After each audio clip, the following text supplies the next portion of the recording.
जानते हैं फंडिंग की समस्या को मात देते हुए किसने जीता निवेशकों का भरोसा, कौन से फाउंडर्स को मिला नए पार्टनर्स का साथ और कुछ और बड़े फैसले जो स्टार्टअप को बना सकते हैं कल के बड़े बिजनेस। देखते हैं startup news in brief. Hospital और हेल्थ केयर चेन सुकीनो ने सीरीज बी राउंड में $31 मिलियन यानी कि करीब 258 करोड़ की फंडिंग जुटाई है। इस राउंड को बेसमर वेंचर पार्टनर्स ने लीड किया, जिसमें रेन मैटर ने भी भाग लिया। इस नए फंड का इस्तेमाल सुकीनो अपने नेटवर्क को नई जगहों और शहरों में विस्तार करने के लिए करेगा। 2016 में रजनीश और शालिनी मेनन ने शुरू किया। Sukino post acute and rehabilitative care segment में काम करता है। स्टार्टअप मरीजों को ट्रेडिशनल अस्पतालों से बाहर रिकवरी केयर उपलब्ध कराता है। सुकीनो मेजर रूप से स्ट्रोक मरीजों की सेवा करता है, साथ ही न्यूरोलॉजिकल, ऑर्थोपेडिक और ऑन्कोलॉजी से जुड़ी रिहैबिलिटेशन जरूरतों को भी पूरा करता है। कंपनी के पास बेंगलुरु, कोची और कोयम्बटूर में 11 सेंटरों के जरिए 850 से ज्यादा बेड्स हैं। कंपनी ग्रुप लेवल पर मुनाफे में है और पिछले 1 साल में 5 नए सेंटर जोड़े हैं, जिससे 64% सालाना ग्रोथ दर्ज की गई। आने वाले 2 सालों में सुकीनो 22 और नए सेंटर शुरू करने की प्लानिंग कर रहा है। यूज्ड कार लीजिंग स्टार्टअप जो अब एक फुल स्टैक B2B और B2B2C corporate mobility solution provider पम ने प्री सीरीज ए राउंड में 18 करोड़ की फंडिंग जुटाई है। इस राउंड को एलसी न्यूएवा ने लीड किया और मफिन ग्रीन, अनुपम फिनसर्व ने भी इसमें हिस्सा लिया।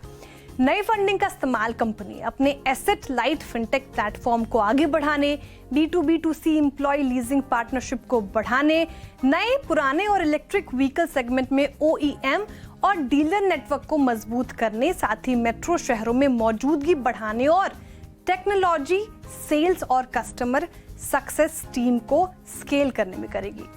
तरुण लवाडिया और समीर कालरा के पम का लक्ष्य भारत में पैसेंजर व्हीकल लीजिंग सिस्टम को मॉडर्न बनाना है।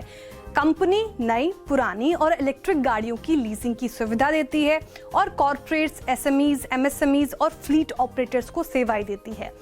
इसके ग्राहक दिल्ली NCR, बेंगलुरु, हैदराबाद, मुंबई और चेन्नई जैसे बड़े मेट्रो शहरों में है। कंपनी का खुद का फिनटेक प्लेटफॉर्म बैंकों और NBFCs को टेक्नोलॉजी के जरिए आसानी से पूंजी लगाने में मदद करता है, जबकि पम पूरी गाड़ी के एसेट लाइफ साइकिल को एंड टू एंड मैनेज करता है। इसमें व्हीकल हेल्थ मॉनिटरिंग, मेंटेनेंस और गाड़ी को दोबारा तैनात करने और बेचने का मजबूत सिस्टम शामिल है, जिससे डिफॉल्ट का जोखिम कम हो जाता है।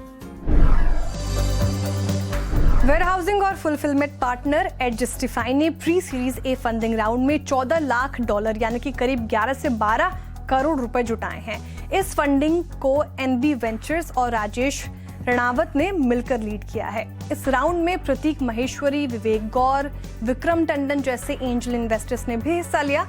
कंपनी इस नई फंडिंग का इस्तेमाल तेजी से बढ़ रहे ब्रांड्स को जोड़ने, अपने AI आधारित प्लेटफॉर्म्स HOS को और मजबूत बनाने और टियर 2 और टियर 3 शहरों में फुलफिलमेंट नेटवर्क बढ़ाने के लिए करेगी।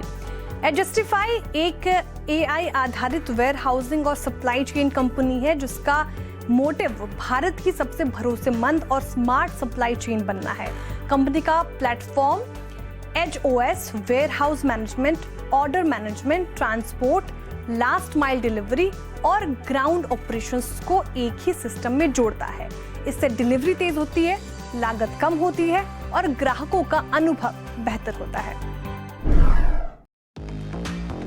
गुड फार्मा फूड कॉन्सेप्ट्स ने प्री सीरीज ए राउंड में $1.5 मिलियन यानी कि लगभग 12.5 करोड़ की फंडिंग जुटाई है। इस राउंड को क्रीड कैप ने लीड किया है। इसमें भारतीय टेनिस खिलाड़ी रोहन बोपन्ना, पूर्व भारतीय क्रिकेट कप्तान राहुल द्रविड़ और मेराकी स्पोर्ट एंड एंटरटेनमेंट ने भी निवेश किया है। कंपनी इस फंड का इस्तेमाल देश भर में कैफे नेटवर्क बढ़ाने, R&D और प्रोडक्शन इंफ्रास्ट्रक्चर में निवेश करने और अपने रिटेल बिजनेस को मजबूत करने और विस्तार देने में किया जाएगा। गुड फार्मा फूड कॉन्सेप्ट्स के पोर्टफोलियो में मैवरिक एंड फार्मा कॉफी एक farm to cup speciality coffee brand है, जिसके कैफे, रिटेल प्रोडक्ट्स और बढ़ता हुआ B2B बिजनेस है। साथ ही स्क्वायर बर्गर्स एंड कंपनी है, जो health focused fast food brand है और इस ब्रांड का retail segment speciality coffee roasts के अलग अलग SKU और होम ब्रूअर्स के लिए टूल्स पर फोकस करता है। आने वाले समय में मुंबई, दिल्ली NCR, गोवा और बेंगलुरु में नए आउटलेट्स खुलने की योजना है। फिलहाल कंपनी बेंगलुरु और गोवा में 7 आउटलेट्स चलाती है और साल के अंत तक इन्हें 10 तक पहुंचाने की उम्मीद है। आज का ये शो आपको कैसा लगा हमें ज़रूर बताएं। आपके फीडबैक हमें पोस्ट करें CNBC आवाज़ के सोशल मीडिया प्लेटफॉर्म्स पर या हमें ईमेल करें ae@nw18.com पर। अगले हफ्ते फिर मुलाकात होगी कुछ नई बिजनेस आइडियाज़ के साथ।